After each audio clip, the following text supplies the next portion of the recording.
Well, everyone, it's time for us to go ahead and take a look at the Nothing Phone 3 and compare it against the Google Pixel 9a and see which particular phone is a better one for you. Now, the first thing I can definitely tell you is that when it comes down to these types of devices, I'm definitely a massive fan of the Nothing Phone 3 and the Pixel 9a. The Pixel 9a, is a cheaper phone right now than the Nothing Phone 3 is. But I will still tell you no matter what, if you're going to go through and pick up a device, these two are good options. They're a little bit more similar than they are different. But if you do want to go ahead and pick up a Nothing Phone 3, a Pixel 9a, or some other phones that I would recommend buying this year, links will be down in the description below. You can get that from there and you can help support the channel at the exact same time. Now, starting off with the outside of these two phones. The Google Pixel 9a originally came out, just a couple of months ago, so it's not even really that old. And this phone on the front side is giving you a 6.3-inch OLED display. So it's a good size panel, it's not too big. It does have noticeably thicker bezels compared to a lot of other phones,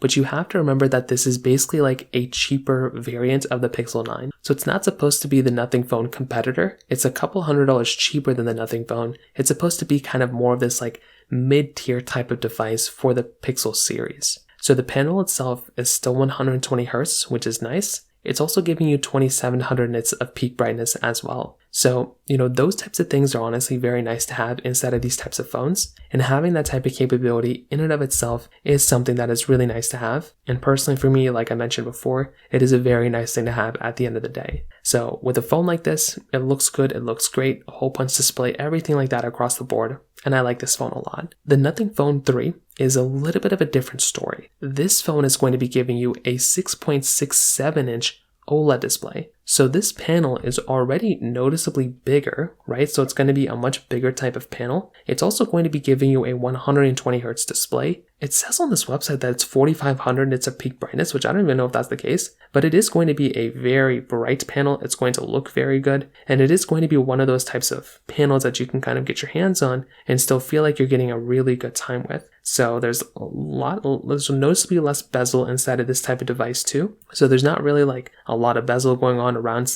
like this type of device as well. And I will definitely tell you, if you're going to go through and pick up a device, this thing is definitely giving you a pretty good experience when it comes down to that side. They're both giving you USB Type-C ports on the bottom. On the back side, this is also a slightly different story. With the Nothing Phone 3, this one is giving you a glass back, but it's also kind of this like see-through glass back. It's honestly a very cool thing that Samsung was able to kind of do here. And it gives the impression that this phone is, a little bit more of like a unique type of device. And that's one thing I like about the Nothing phones. I don't like everything about these phones, but they do give you kind of like this unique feeling of a device, which is generally something that's really cool and a lot of phones are kind of missing nowadays. With the Pixel 9a, this phone is giving you this like flat back. It doesn't really have any like thing sticking out of it, but it is a frosted plastic back. So it is a slightly different story there, right? So it's not going to be quite as probably what you're thinking of, like a super premium feeling phone. But you have to remember, this thing is not priced as a super premium device.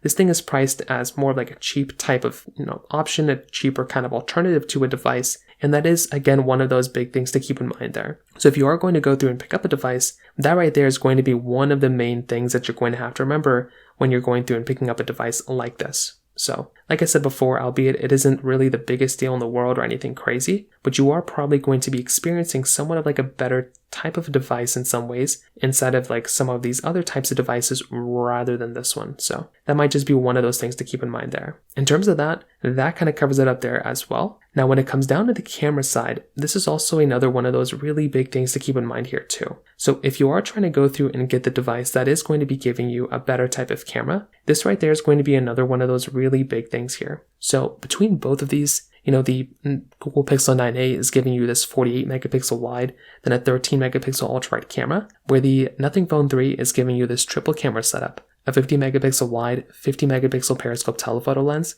and then a 50 megapixel ultra wide camera. So from a sheer camera standpoint quality, I would probably assume that the Nothing Phone 3 is going to be giving you more camera capability than the Google Pixel 9a. So the Pixel 9a is giving you 4K at 60 on the back, but it's only giving you 4K at 30 on the front. And I feel like that's such a downside of like picking up a device like this. Like, I feel like if I'm going to go through and pick up a phone, I probably want some better capability when it comes down to it. On the Nothing Phone 3, that phone I think is going to be giving the better type of camera quality, although there could be some cases you could make that there could be some times where the Pixel 9a camera, just because of the amount of R&D that Google puts into their cameras, it could be a better type of device here and there. But I would still say that with something like the Google Pixel 9a, this is still a really good type of device and a really good camera for what you're getting. But maybe the Nothing Phone 3 just kind of squeezes by just a little bit. So from that side, that kind of covers it up there. Now, in terms of software longevity, this is probably going to be one of the main advantages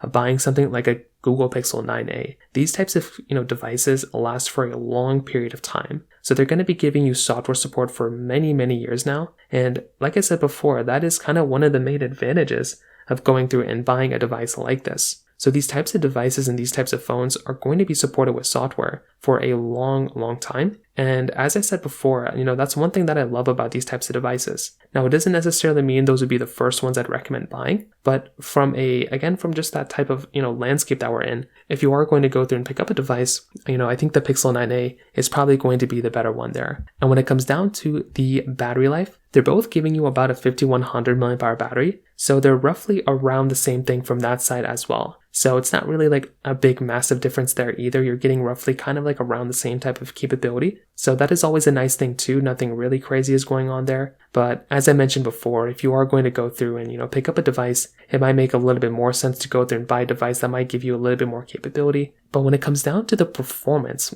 this is another one of those really interesting things. So like I said before, both these phones are going to give you fast performing devices. The Nothing Phone 3 is giving you the Qualcomm Snapdragon 8s Gen 4 chipset with 12 or 16 gigabytes of RAM, where the Pixel 9a is giving you the Tensor G4 chipset inside with 8 gigabytes of RAM. So when it comes down to the performance side, what I can probably tell you is that you're probably going to be getting an overall better performing type of phone from the Nothing Phone 3 than the Pixel 9a. The Pixel 9a I think is still a very fast phone. It's going to be giving you good type of capability. There's not really anything wrong with it. But I feel like the Nothing Phone 3 is going to be the faster one because of that Qualcomm chipset. I love Qualcomm. I feel like their chipsets are always way better than the Tensor chipset that Google makes. But that's just kind of when it comes down to my preference. So when it kind of comes down to it, what I can tell you is that both of these phones, for the most part, are still going to be able to give you